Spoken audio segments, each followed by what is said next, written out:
आज हम संख्याओं के आवाज़ गुणनखंडों के बारे में सीखेंगे कि जैसे हमें संख्याएं दी हैं तो उन्हें हम आवाज़ गुणनखंडों के रूप में कैसे लिखें। जैसे हमें एक सवाल दिया है 140 140, दूसरा सवाल दिया है 156।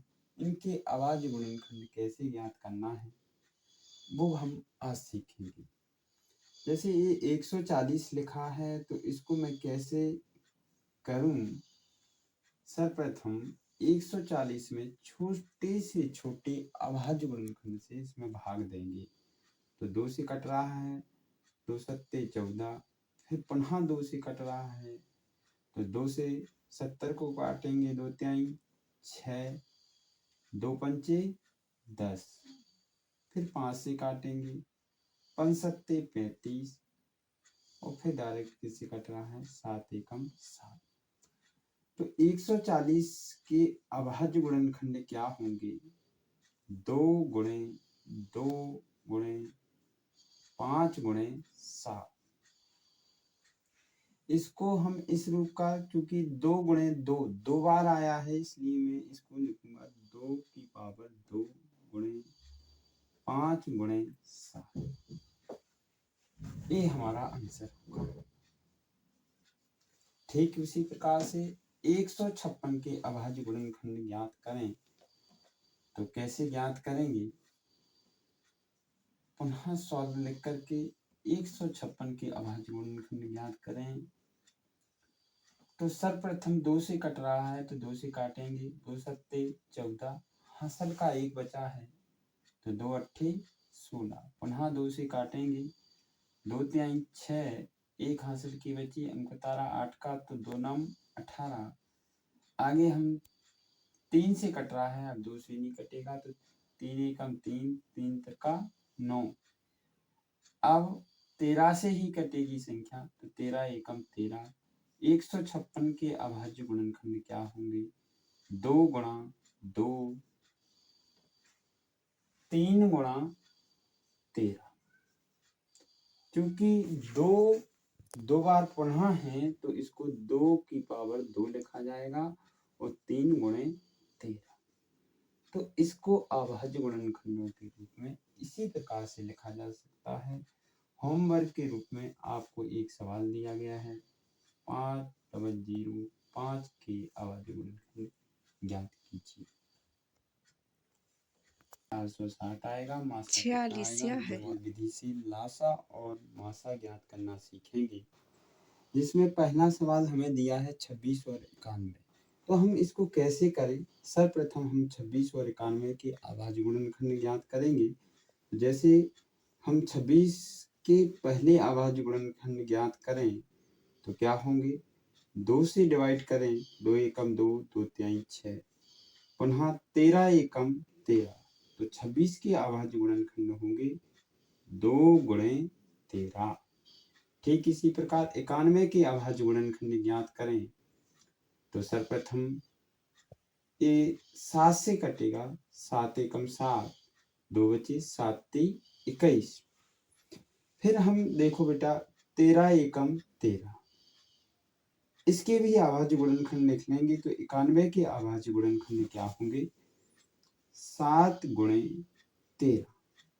तो इसका जो लासा आएगा उसमें हम दोनों में जो संख्याएं आई हुई हैं वो लेते हैं। तो जैसे 2 7 गुणे 13 मतलब पूरी संख्याएं लेते हैं तो 2 सत्ते 14 और 14 में 13 का गुणा करेंगे तो क्या आएगा?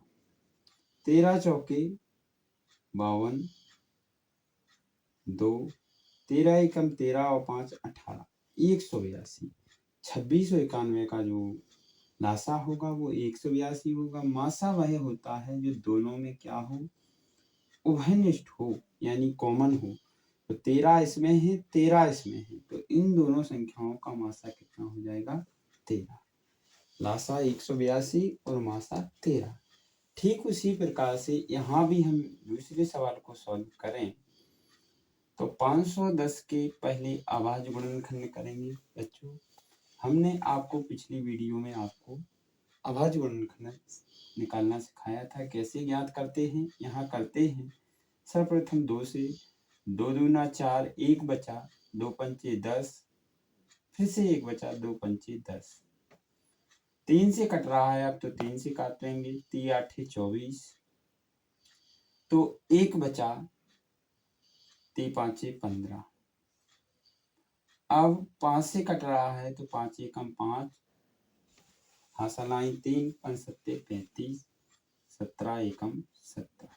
अभाज्य गुणनखंड इसके एक हो गए। अब हम 92 के अभाज्य गुणनखंड ज्ञात करेंगे। तो सर्वप्रथम 2 से भाग देंगे, 2 चौके 8 और 2 छक्के 12। पुनः 2 से डिवाइड करेंगे, 2 दूनी 4, 2 तिहाई 6। 23 एक अभाज्य संख्या है, तो इसका अभाज्य गुणनखंड 23 होगा। इसके अभाज्य गुणनखंड लिखें 510 के, तो क्या होंगे? 2 गुणे 3 गुणे 5 गुणे 17 और 92 के जो अभाज्य गुणनखंड होंगे वो 2 गुणे 2 गुणे 23, अर्थात 2 की पावर 2 गुणे 23। तो इसका जो लासा होगा वह जो दोनों संख्याएं होंगी वह होगा। तो 2 सबसे बड़ी घात लेते हैं, तो 2 की पावर 2, फिर 3, फिर 5 आया है, 17 आया है, फिर 23 आया है। तो इसका गुणा क्या होगा? 23 460। 46 460। 23 460 इसका गुणा होगा। और अब इसका हम मासा ज्ञात करें तो क्या होगा? आपस में हम इसकी गुणा करें तो इसमें देखिए जो उभयनिष्ठ होता है, जो दोनों में उपस्थित होता है, तो इनमें कॉमन आप देखें तो 2 है, तो मासा क्या होगा? लासा आपका 23। देखिए संख्या पद्धति का सबसे महत्वपूर्ण सवाल होता है कि जब हमें कोई संख्या दी होती है और ये सिद्ध करना होता है कि दी हुई संख्या एक अपरिमेय संख्या है, तो कैसे प्रूव करते हैं? हमें दिया है सिद्ध कीजिए √2 एक अपरिमेय संख्या है। ऐसे √2 की जगह √3 लिखा हो, √5 लिखा हो, √7 लिखा हो, तो जैसे मैं ये सवाल करूंगा वैसे ही करना है। लेकिन अंतर ये होगा कि √2 की जगह जैसे √3 का पूछा जाए तो √3 आपको कर देना है। जैसे मैं करके आपको बताऊं, सर्वप्रथम हम क्या करेंगे? √2 को एक परिमेय संख्या मानेंगे। तो माना √2 एक परिमेय संख्या है, परिमेय संख्या है। तो जब √2 एक परिमेय संख्या है तो इसको किस रूप में लिखा जा सकता है? P/Q के रूप में लिखा जा सकता है, जहां P व Q सम अभाज्य संख्याएं हैं व Q नॉट इक्वल टू 0, यानी √2 बराबर P/Q, जहां P व Q सहअभाज्य संख्याएं हैं। सहअभाज्य का तात्पर्य होता है P व Q का मासा 1 है और Q नॉट इक्वल 0 है। तो ये हम फिर Q को यहाँ ले जाएंगे तो क्या हो जाएगा? √2, इस Q को इधर ले जाएं तो क्या होगा? √2Q बराबर P। अब हम क्या करेंगे? दोनों पक्षों का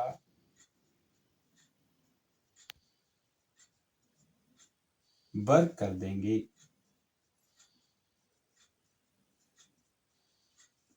दोनों पक्षों का वर्ग करेंगे तो क्या होगा? √2Q का स्क्वायर बराबर P का स्क्वायर। तो √2Q का स्क्वायर यानी √2 का वर्ग होता है 2, Q स्क्वायर बराबर P स्क्वायर। अब इसका अर्थ क्या है? इसको अगर हम समीकरण 1 माने तो इसका अर्थ ये है कि चूंकि पी स्क्वायर 2 से विभाज्य है, इसलिए पी भी 2 से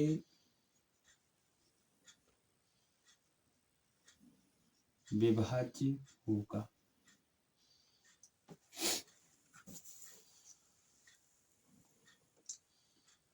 माना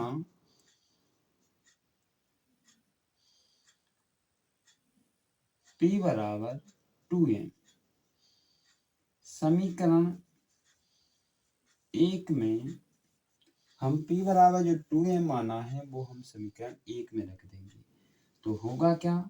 2q स्क्वायर बराबर 2m का होल स्क्वायर, तो 2q स्क्वायर और a हो जाएगा 4m स्क्वायर।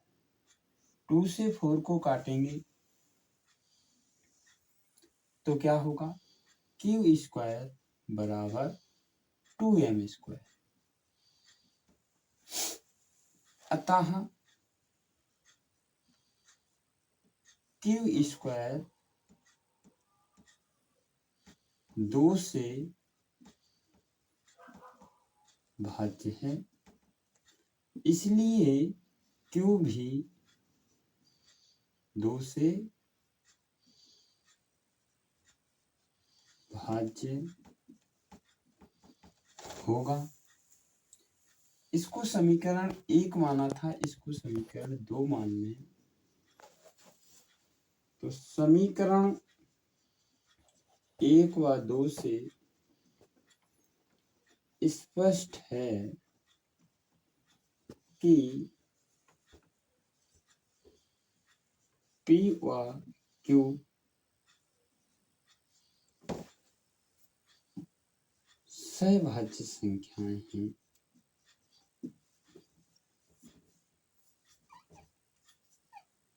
जो हमारी परिकल्पना का विरोधाभास है, अतः √2 एक अपरिमेय संख्या है। इस प्रकार से हमें प्रूव करना होता है, क्योंकि हमने माना था P व Q सहभाज्य संख्याएं हैं, लेकिन समीकरण 1 व 2 से ये स्पष्ट हो रहा है कि P व Q सहभाज्य है, अतः √2 एक कैसी संख्या होगी? अपरिमेय संख्या होगी। धन्यवाद।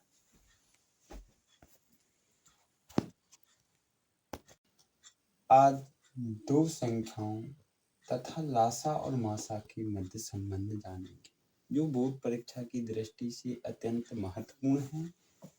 क्या होता है दो संख्याओं और लासा मासा के मध्य संबंध?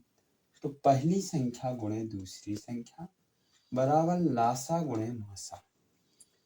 हमें दो संख्याएं दी हूं, उनमें से लासा या मासा दिया हो तो हम जैसे लासा दिया है तो मासा ज्ञात कर सकते हैं, और मासा दिया है तो लासा ज्ञात कर सकते हैं। अगर हमें लासा और मासा दिया है तो दोनों संख्याओं का हम गुणनफल ज्ञात कर सकते हैं। जैसे एक प्रश्न दिया है जो बोर्ड परीक्षा में पूछा गया प्रश्न है, यहाँ पर SCF यानी मासा दिया है 306 और 657 का मासा 9 दिया है, तो हमें LCM 306 657 ज्ञात करना है, यानी 306 और 657 का लासा क्या होगा ये ज्ञात करना है। तो कैसे करते हैं? इसको करने का तरीका बिल्कुल बहुत सिंपल है। जैसे पहली संख्या A मान लें, दूसरी संख्या B मान लें, तो लासा गुणे मासा ये फॉर्मूला कहता है।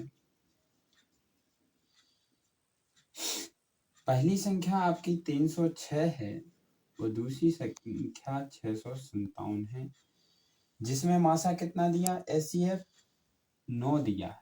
लासा निकालना है तो हम लासा ज्ञात कर लेंगे। लासा मासा कितना दिया, 9।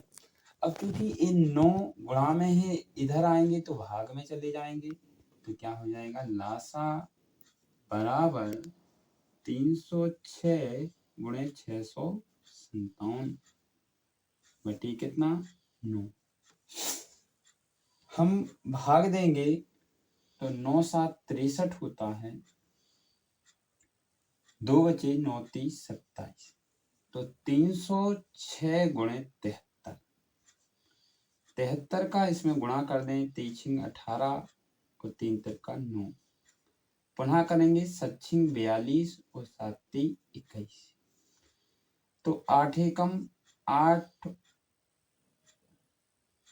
1 और 2 कितना होगा, 3, 9 4 13 होगा, हासिल आई 1, तो 1 में हासिल की 1 जोड़ेंगे तो हो जाएगा 2, तो 2 के 2 ही 2, तो 22 338, 306 और 657 का लासा होगा। इस प्रकार से हम ज्ञात